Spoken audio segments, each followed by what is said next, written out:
Plugged In. I'm Greta Van Susteren. This week, we take time to remember some of the newsmakers and personalities we lost in 2018. They include our 41st president, George Herbert Walker Bush, who passed away earlier this month at his home in Texas at the age of 94. He died only 7 months after the death of his childhood sweetheart, Barbara Bush, his wife of 73 years. Another loss this year, America's pastor, the Reverend Billy Graham. He dedicated his life to mending people's souls. And we also lost a maverick, Senator John McCain, a war hero imprisoned and tortured by the North Vietnamese. He later became the Republican Party's standard bearer and presidential candidate in 2012. And we celebrate the life of the Queen of Soul, Aretha Franklin. We're on Facebook at Voice of America and want your comments and questions.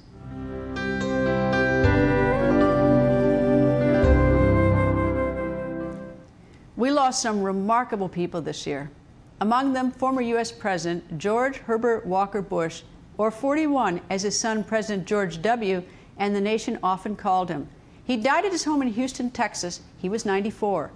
The 41st U.S. president, a Republican who served one term from 1989 to 1993, was celebrated for Operation Desert Storm, the U.S.-led military operation which successfully expelled invading Iraqi troops from Kuwait in 1991. He will also be remembered for his efforts to ensure peace in the Middle East and for being the quintessential gentleman. And we all know that Saddam Hussein... When the Iraqi army annexed Kuwait in August of 1990, then President George Herbert Walker Bush formed an international coalition of air and land forces to liberate the oil-rich country and reassure allies in the Gulf region. The operation to free Kuwait was launched the following January. 5 months ago, Saddam Hussein started this cruel war against Kuwait. Tonight, the battle has been joined. The U.S.-led Operation Desert Storm pushed Iraqi forces out within 6 weeks, and then Bush made the decision to stop the offensive. Many criticized that move as premature, but Bush's prestige at home and abroad skyrocketed.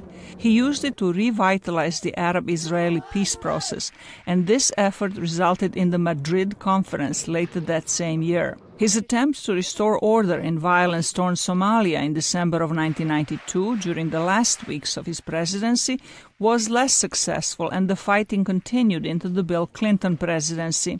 Bush succeeded President Ronald Reagan in 1989 after serving 2 terms as his vice president. His own presidency saw major world changes, starting with the fall of the Berlin Wall during his first year in office. Then the Soviet Union collapsed in 1991, and Bush and the last Soviet president, Mikhail Gorbachev, announced a U.S.-Russian strategic partnership, signaling the end of the Cold War.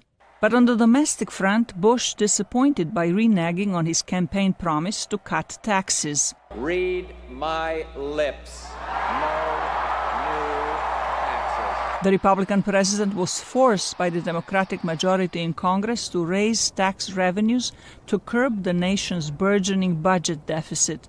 The economic recession and persistent questions about the conclusion of the Gulf War contributed to his failing approval ratings, and he lost his re-election bid in 1992. Following the election defeat, Bush retired from politics and made his permanent home in Texas, where he had made his wealth in the oil business. But he did not disappear from the public eye.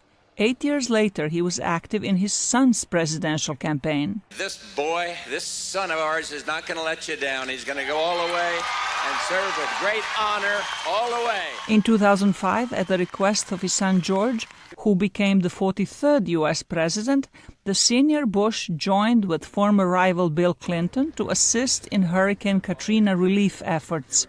Among various honors, he was awarded knighthood from Britain's Queen Elizabeth and the Medal of Freedom from President Barack Obama.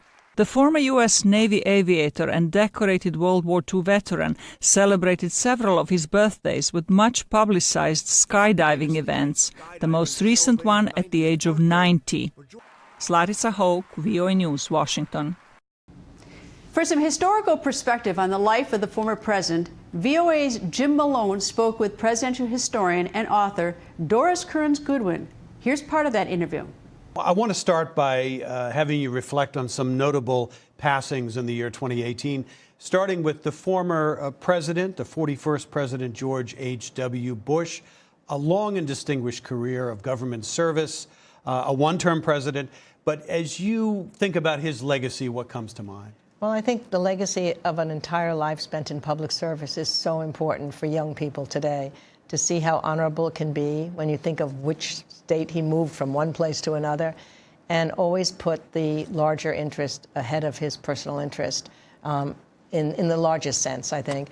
And I think civility, decency, moderation, compromise, humility. I mean, I loved when I was reading about it, you know, learning that there was one time when he was a young kid and he came home and he said to his mom, I made 3 goals in soccer today. And she said, well, how did the team do? And I think that was just a great thing to see that man. And I think he got the honor he deserved when he died. Another notable passing of Senator John McCain, a well-known maverick of the Senate, a war hero at one time, ran for president a couple of times. His passing, of course, coming while he was a sitting senator, but another legacy to evaluate. And again, another man who had a mission for the country that he put ahead of himself oftentimes, was a proponent of bipartisanship, tried to do something about campaign financing laws, and was willing to be able to buck his party at certain moments. And I think just the life he led and the openness that he had and the way he spoke his mind at various times, all going back to that experience when he was so heroic during the Vietnam War. I remember we went to Vietnam at one point and we saw that place where he was held for so long. And the idea that he decided not to come home when he could have gotten home, given the privilege of his father, and decided to stay with his fellow prisoners. I mean, that will always be remembered as a huge mark in his life. You know, when you think about both President Bush and Senator McCain, I can recall his willingness to do a budget agreement in 1990 that raised taxes, that undermined a campaign pledge, that had a direct bearing on his own reelection bid. He lost. And then Senator McCain, there's that famous moment when he addressed a supporter, I think it was in the Midwest, exactly right, who had accused Barack Obama of being a Muslim, and he chided her and took the mic away. They seem to be of a different era now when we look at the politics of today. I mean, do they in some way kind of suggest or represent a different era? Yeah, I think one of the reasons why their passing made such an impact on people today is the context in which they didn't seem to be of a different era than what we see today. I mean, the highly partisan world that we're living in makes it less likely you're going to have somebody that was willing to buck his party, as was Bush Sr. and as was McCain. And again, when he spoke out against somebody who yelled about Obama, when we've seen rallies in recent days when nobody stops the people in the rally from saying the things that they're saying. And so I think there was a yearning and a nostalgia for these people that you saw in the great turnout of people wanting to watch the funeral presentations.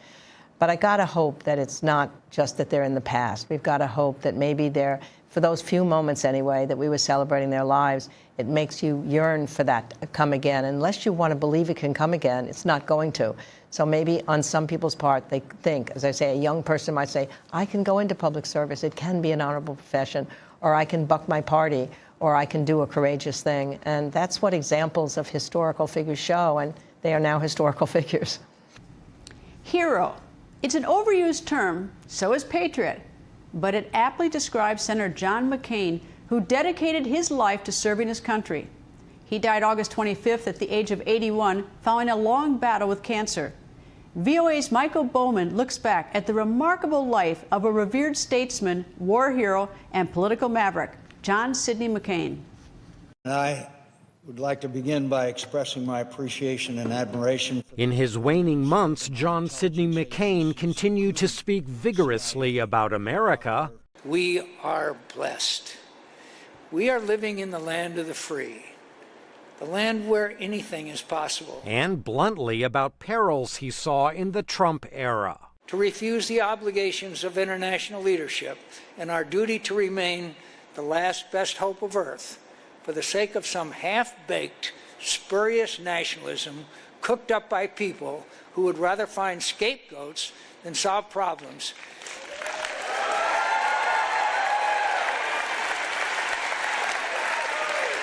John McCain represented public service. He was a genuine American hero, not a phony, hyped-up media hero.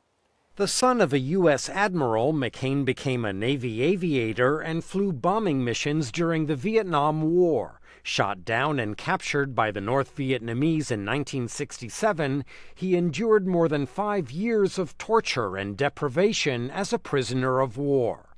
Decades later, as a Republican senator, McCain would return to Vietnam. He championed the restoration of ties between Washington and Hanoi, as he told VOA, leaving the past behind. Look, there's some individuals that mistreated me in prison that I hope I never see again, but that doesn't change my opinion that the Vietnamese people are wonderful and dear friends, and we need them and they need us. After the September 11, 2001 attacks, McCain decried torture tactics against terror suspects while backing the wars in Afghanistan and Iraq. On Capitol Hill, he was known for a sharp tongue. Get out of here, you low-life scum. But he also displayed graciousness. McCain ran twice for president as an independent-minded Republican, securing his party's nomination in 2008. On the campaign trail, he defended his Democratic opponent, Barack Obama. He's an Arab. He is not. No? No, ma'am. He's a decent family man, citizen that I just happen to have disagreements with. McCain lost the presidential contest and returned to the Senate, where he continued to advocate robust U.S. engagement around the world and a strong U.S. military as chairman of the Senate Armed Services Committee. He did not respond when then-candidate Donald Trump questioned his war hero status. He's a war hero because he was captured. I like people that weren't captured, okay? I hate to tell you. McCain became a persistent critic of Trump's governing style and policies, as well as hyperpartisanship in Washington, culminating with a decisive vote scuttling a Republican health care plan President Trump had championed. McCain was revered by Democrats and Republicans alike. Courage and loyalty. I can think of no better description of the man we're honoring tonight, my friend John McCain. John McCain, perhaps above all the politicians of recent years, was willing to reach across the aisle to try to do things that were good for the country, like immigration reform and campaign finance reform.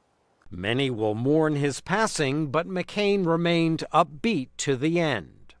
I'm the luckiest guy on earth. I have served America's cause. Michael Bowman, VOA News, Washington. The entertainment world lost a music giant this year. The legendary singer Aretha Franklin.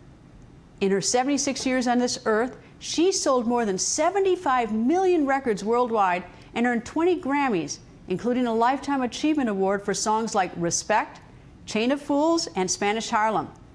Loved by generations of fans, Aretha Franklin, the Queen of Soul, leaves behind a lasting musical legacy.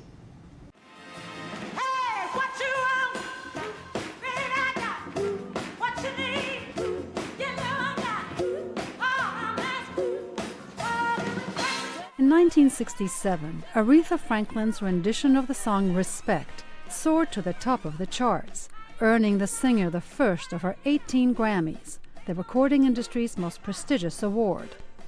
The hit song became an anthem for women.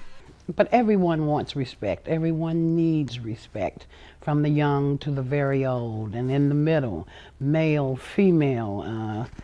We all want respect, and we all want to be appreciated. So it pretty much means the same thing to me now that it did then. Respect is exactly what the singing sensation received over a career of almost 60 years. From fellow artists, celebrities, presidents, and millions of fans around the world. I've been so many places in my life and time. She achieved many cultural milestones along the way. At the age of 52, Franklin was the youngest recipient of the prestigious Kennedy Center Honors and was one of 14 legendary Americans to receive the Presidential Medal of Freedom in 2005. Franklin was tireless, performing at countless venues, including President Barack Obama's 2009 inauguration. Many say she was as gracious in person as she was on stage. Music is my thing. That's who I am. I'm in it for the long run, so I'll be around singing, "What you want, baby, I got it." While the Queen of Soul may no longer be physically with us, her music will continue to reign for generations to come. Julie Tabo, VOA News. And from the Queen of Soul to a saver of souls, 2018 witnessed the passing of America's pastor, the Reverend Billy Graham. Arguably one of the most significant religious figures in U.S. history, Billy Graham reached hundreds of millions of people worldwide through live broadcasts and sermons across the country. But as VOA's Jeff Custer reports, Graham will also be remembered as a personal pastor and confidant to several U.S. presidents. Come to know Christ for yourself. There's a peace. Graham, for decades, held a Bible as he preached to more than 200 million people in 185 countries and territories. He staged massive rallies, the Billy Graham Crusades, that were attended by thousands of people and reached millions more via TV and satellite links. During 7 decades of preaching, Graham declared that the belief and acceptance of Jesus Christ was the only answer to humanity's troubles. This crowd has been brought together, I believe, by the Spirit of God. The evangelist was a spiritual advisor and acquaintance of every U.S. president, from Harry Truman in the 1940s to Barack Obama in recent years. Graham was often asked to pray or preach at public national U.S. events such as the inaugurations of new presidents. U.S. President Donald Trump commented on Graham's death via Twitter, saying there was no one like him. Speaking at the Kennedy Space Center in Florida, Vice President Mike Pence noted Graham's influence on American society. Our nation awoke to the sad news of the passing of one of the greatest Americans of the 20th century, the Reverend Billy Graham. His ministry and his matchless voice changed the lives of millions and inspired our nation. Graham conducted crusades on every continent except Antarctica, in person and via satellite. As a result of his world travels, the quintessential American preacher concluded that Christianity is no longer a strictly white, Western religion. Christianity is not a white man's religion, and don't let anybody ever tell you that it's white or black. Christ belongs to all people. Graham, who had been suffering from a variety of ailments in recent years, was rarely seen in public. He died at his home in North Carolina. The world lost many notable personalities in 2018. Among them celebrities and movie stars, astronauts and scientists, and even a few activists and global citizens who made their continents proud. More now from producer Valikia Newsom. Movie fans said goodbye to 1970s sex symbol Burt Reynolds, and comic fans to Marvel Comics visionary Stan Lee, who died at the age of 95. That's for you, Stan Lee. That's for you, baby. You always will live in this heart forever. The world also lost British physicist and author Stephen Hawking. He died at 76 at his home in Cambridge. Stephen Hawking was a huge personality worldwide. He had this amazing ability to connect with people. The fashion industry bid farewell to American and French designers Kate Spade and Hubert de Givenchy. An homage for Givenchy showcased dresses inspired by the creator's most iconic designs, worn by stars like Audrey Hepburn and Jacqueline Kennedy Onassis. Another towering figure, astronaut Alan Bean, who walked on the moon, died at the age of 86. Bean traveled to the moon almost 50 years ago as a member of the Apollo 12 mission. Well, it was like you won the lottery, only even better. And in South Africa, thousands of mourners packed a 40,000-seat stadium to celebrate anti-apartheid icon Winnie Mandela, who died at the age of 81. Africa lost another beloved figure this year, former United Nations Secretary General Kofi Annan. A Nobel Peace Prize winner, Annan was hailed as a guiding force for good. As you heard in that report, the continent of Africa lost 2 giants this year. We asked VOA Africa 54 host Vincent Makori to weigh in he spoke to producer Mil Arcega about the respect and pride that many Africans felt for former UN Secretary General Kofi Annan. He died in August at the age of 80.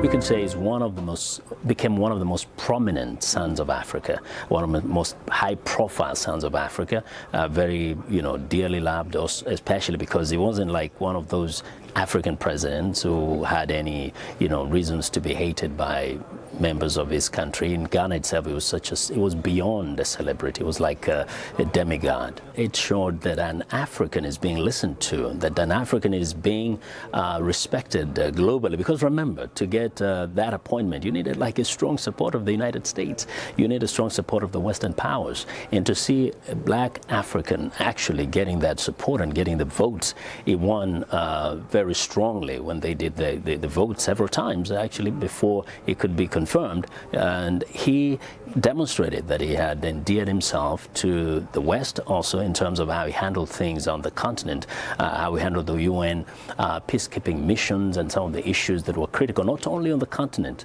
but even in the Eastern Europe that time when there was turmoil over there. He was one of the people who are very critical in managing those crises there. And therefore, for the continent of Africa, this was a source of pride. Just seeing one of their own at the head of a global body like the United Nations, that was really something that made Africans feel proud, walking around, say, one of us, Kofi Annan, is the Secretary General of the United Nations. He did win this Nobel Peace Prize because of all the interventions he had participated in. He actually himself wrote a book called Interventions, both in Peace and War. He had been known, even after having left the position of UN Secretary General, as being a special envoy of the UN Secretary General to so many of the peace efforts across the globe, both in the Eastern Europe, in Africa, and different parts of the world. He was very, very key in negotiating some of the peace deals across the world, and therefore this, along with some of the work that he had done as a Secretary General of the United Nations, actually made him become a very, very strong candidate for the Nobel Prize. First, he'll be remembered as a person who, to a large extent, brought Africa to the global map through that position as a United Nations Secretary General, because remember, that was like for the continent of Africa, that body represents all nations. Right. So it was almost like besides perhaps the President of the United States, the only other very visible person globally is the Secretary General of the United Nations. At least for Africans, that's how it looked. But he will also not go down in history without some criticism. During the beginning of the genocide, or the rumblings of the genocide in Rwanda in 1994, by around 1993, he was in charge of the peacekeeping operations of the United Nations. And he has been criticized for not having done enough. And as a consequence, we had the genocide. Kofi Annan himself later on acknowledged that he should have done more. The United Nations should have done more. So to that end, he did fail the continent in a big way, because close to 1 million lives were lost in Rwanda. And it's believed that if Kofi Annan had done something, perhaps that genocide could not have happened, or at least that many people would not have been killed. But overall, along with some of the things he did after he really advanced agriculture development on the continent, trying to fight against hunger and famine, he still became, he redeemed himself to some degree, and I think he will always be remembered as a great son of Africa, not exactly a perfect son of Africa. Vincent also spoke to us about South African activist Winnie Mandela. She died in April at the age of 81. She was married to former South African revolutionary and later President Nelson Mandela during his 27 years in prison. Winnie Mandela was a hero to many in the anti-apartheid movement.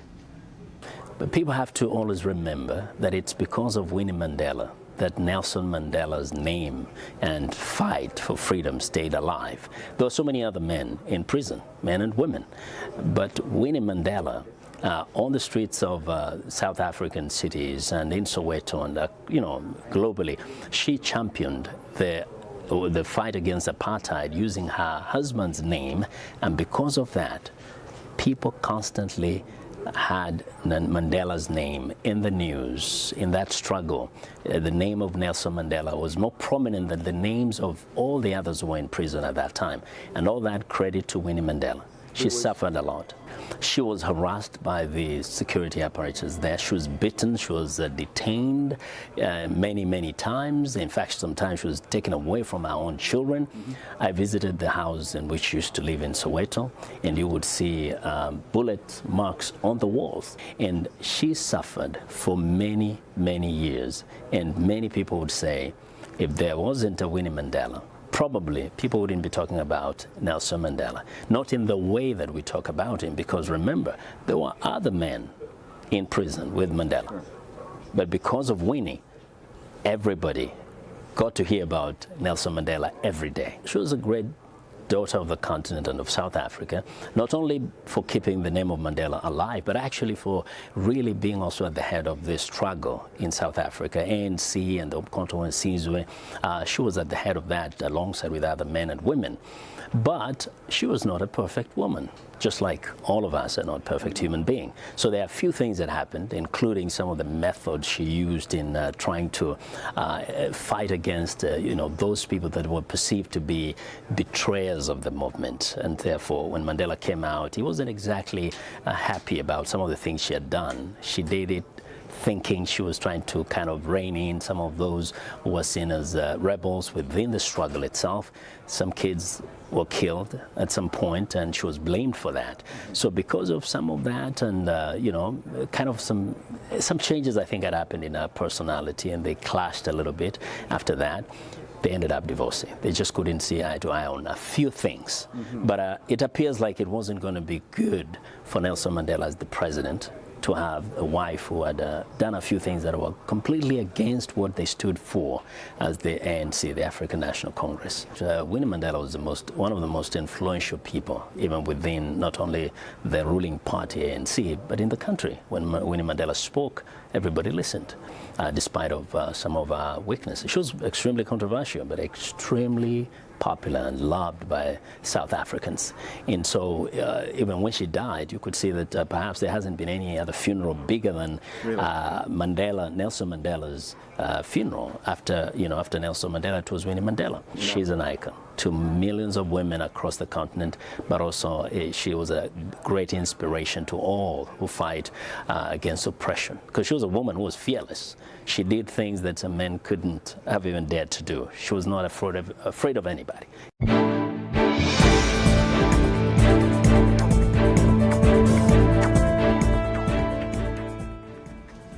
Before we go, I'd like to share my choice for Plugged In Person of the Year.